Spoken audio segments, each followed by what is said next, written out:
So I'm sitting down at my kitchen counter, and you know, I decided to just turn the camera on. Why not, girl?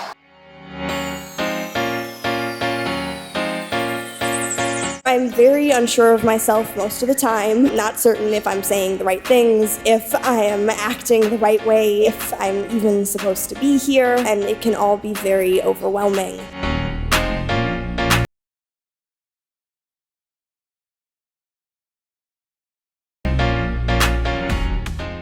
So I came on here to talk about how, because I talked about this on my Instagram earlier, Real Talk Biani. I talked about it on that Instagram about how people will put you in a season of isolation.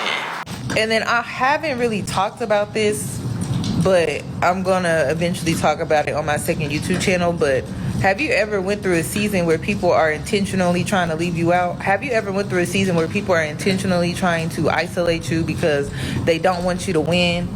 They know that you're going to do well in certain environments and spaces, that people are going to like you and most likely gravitate towards you and see how amazing of a person you are. And so because they don't want that, they try to keep you isolated away from these said people in hopes that you will not have anyone, so that you won't feel loved and supported. So they intentionally leave you out and make you feel isolated because they don't want to see you win.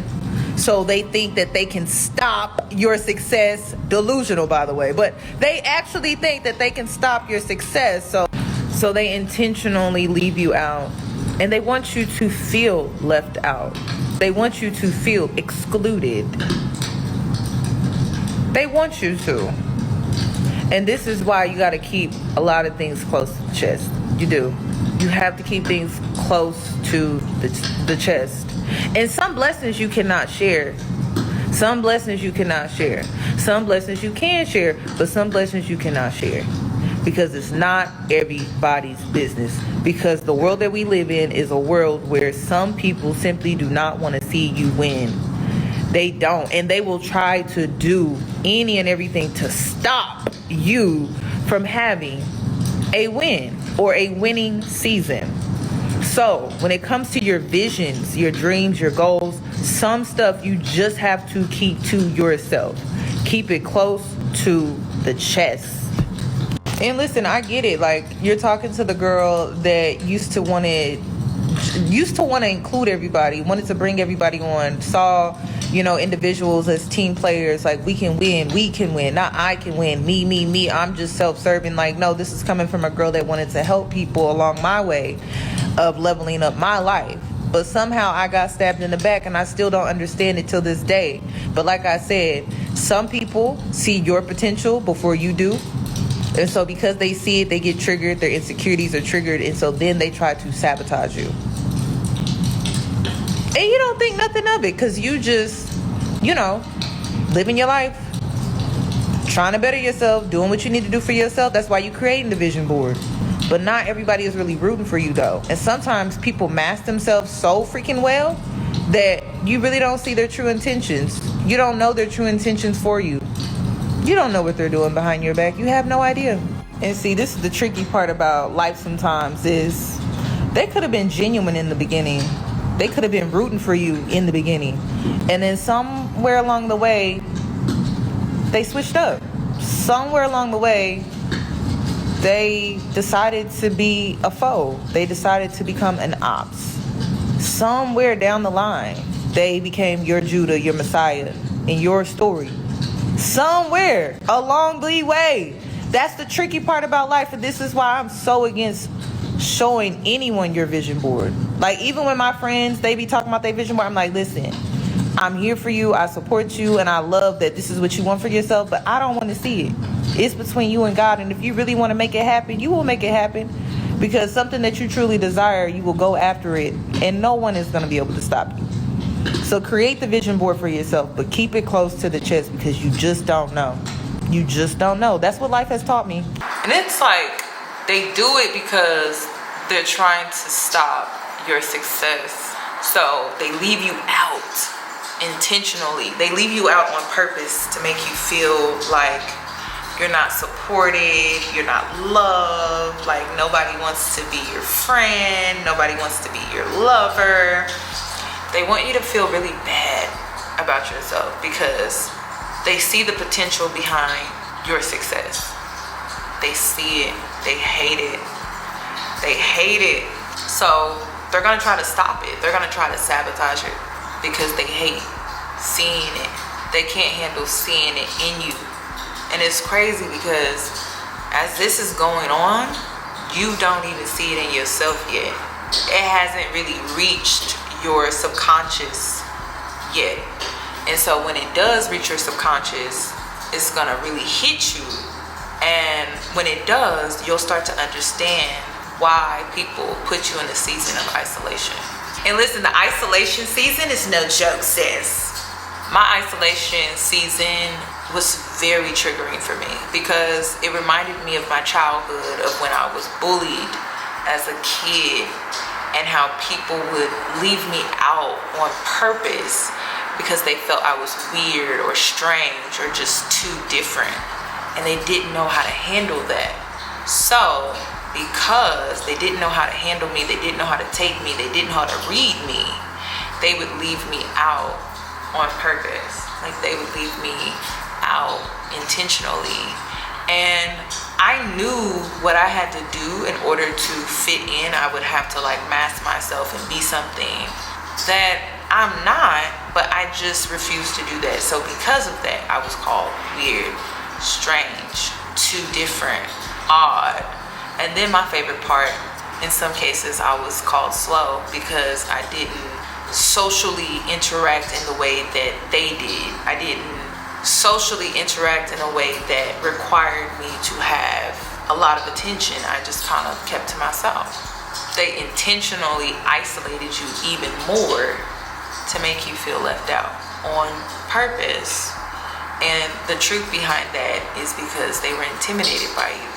So if you've had these experiences throughout your adolescence, now your adult life, this is the level of awareness that you get from those experiences. Some people call it wisdom, other people call it just understanding certain things beyond the surface.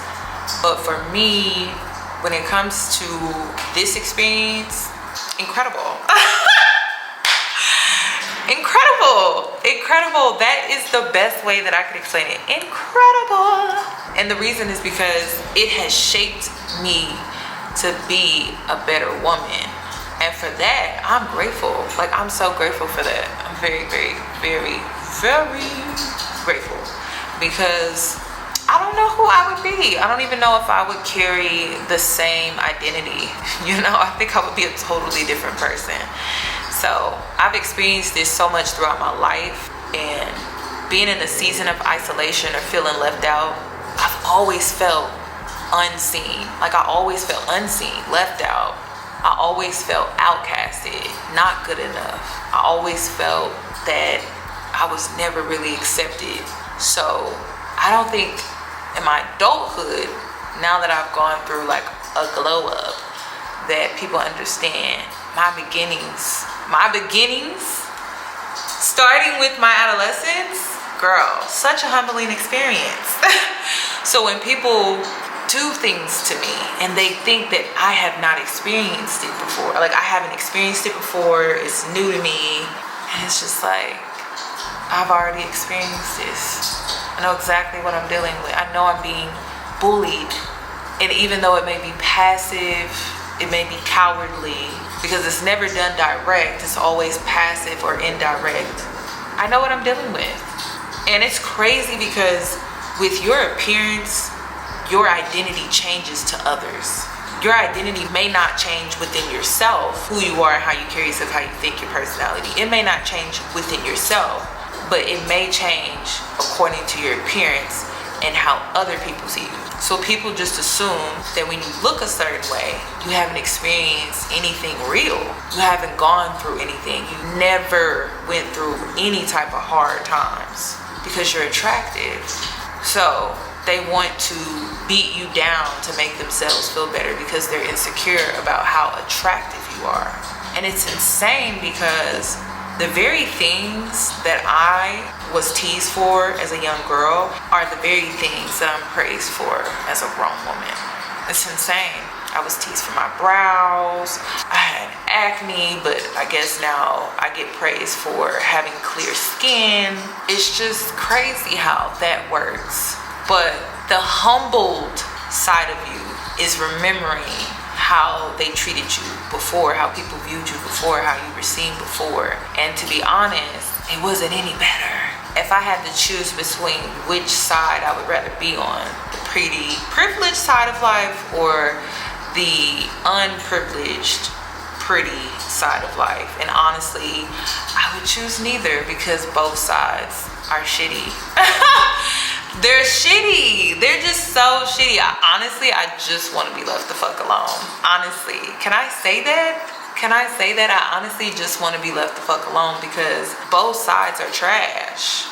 And you know what's sad is we live in a society where women are fighting to get to just this one side, and I just don't think they understand what is truly waiting for them on that other side. So I would rather just live my life. If I benefit, I benefit. If it works for me, it works for me. But I'm not fighting anymore to be anything. I'm not fighting anymore to be anything. And I felt like my whole life I was fighting to be something. And it finally clicked with everything that happened in my season of isolation and me healing my trauma and things like that. My whole life I've been fighting to be something. And it's crazy because I don't think that something was ever me. I think that something was who I thought I had to be in order to be accepted finally. Part of me is unmasking. Part of me is never wanting to mask. So that's part of my identity. Actually, it was never gonna actually happen for me to keep fighting to be something. I just had to be myself. So now that I'm myself, I'm just me. I'm just me. Whatever that is, that's me. I'm not fighting to be pretty. I'm not fighting to be seen. I'm not fighting to be validated. I'm not fighting to be anything. I'm just existing. And it's a beautiful experience. Like, it's really sad that a lot of women in our lifetime will not experience this. This is peace. This is bliss. This is happiness in hell. Because I really feel like before I was in hell, but now I feel like I'm actually in happiness while still being in hell, on hell, because our earth is just ghetto, y'all. I don't know if y'all realize how ghetto it is. I'm pretty sure by now you've realized how ghetto it really is. So to find heaven on earth is a blessing, and you find it within yourself. You wake up one day and you just start existing. You're done fighting to be anything. You're just existing, and you don't mind being isolated.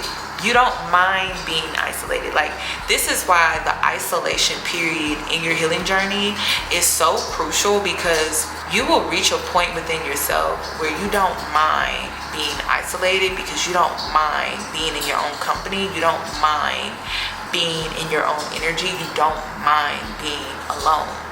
You still feel the loneliness. You do, because you are a human being. You can't deny yourself of that emotion or that feeling. However, to trade in loneliness for just anyone, you're not gonna do that. You know better than that. You know better now, to the point where you're not doing that. So you will continue to exist, and you will continue to be, and you will continue to live your life. And those that will respect that, like you just existing, you just being, that's who you'll take a chance with. That's who you'll take a risk with when it comes to allowing someone in your space. But outside of that, you're not doing it. I mean, you may think about it, but you always come back to your senses, like, girl, please. And I think eventually you'll get to a point where you don't even think about it anymore. I do. I think at some point you just get to a point where you stop thinking about it.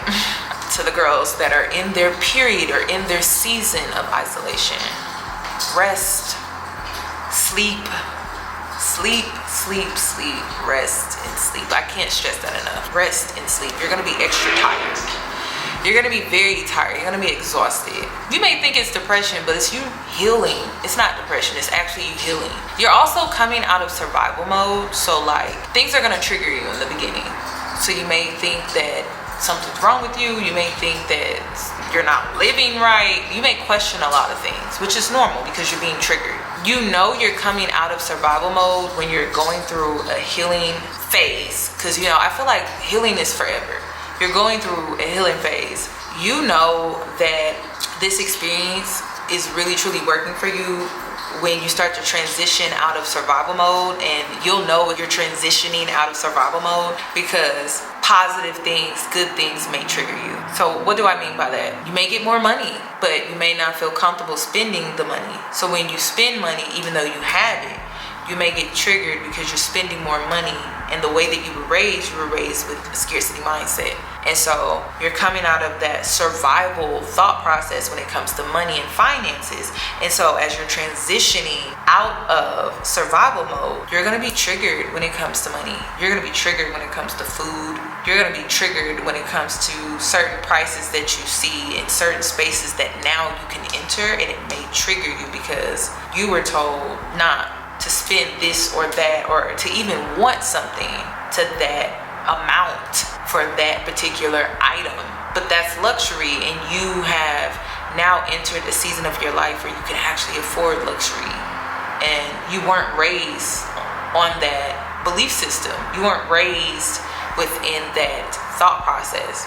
You were raised to be scarce, to be scared to never have enough, to be scared to run out, to be scared that, oh, everything's going good for the time being, but you need to prepare for the worst, even though nothing's wrong.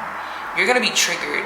So you'll know you're transitioning out of survival mode. Your whole life you've been surviving, you've been existing in survival mode. You'll realize like, okay, I'm coming out of it because I'm being triggered by good things. I'm being triggered by positive things. I'm being triggered by great things. And that's how you'll know. So that's all that I have regarding this video. Would you like to see more FaceTime girl chats? Let me know. Comment down below. But I'm gonna keep doing these videos because this is the work. Because people always say, what is the work? What does that even look like? It's reflection. And so these FaceTimes are me reflecting over things that I have gone through, but being able to explain them from an indirect standpoint, but also from a spiritual standpoint. And also, I'm not telling you my business, but I mean, I have a way of telling you things without telling you things, but still telling you things, and also being able to advise you through me telling you without really telling you. I think you get what I'm saying. So I love having these topics because I feel like Real Talk with Yanni is just more direct. It's more just straight to the point, you know? But over here, you see the other side of me that likes to speak more in depth regarding these topics. And at first, I didn't feel comfortable speaking in this way because when you're saying an opinion and people trying to know who you are, it's like you have to be direct. Like you can't be long-winded because people are not going to listen to you. So you just have to get like straight to the point. But over here, I feel like I can really talk to you because there's two sides of me and people don't see this side. They only see the other side, which is Real Talk with Yanni. But over here, I'm just Yanni. I'm just Yanni. And we need to have more of these conversations because I feel like they're helpful for those that are not there yet.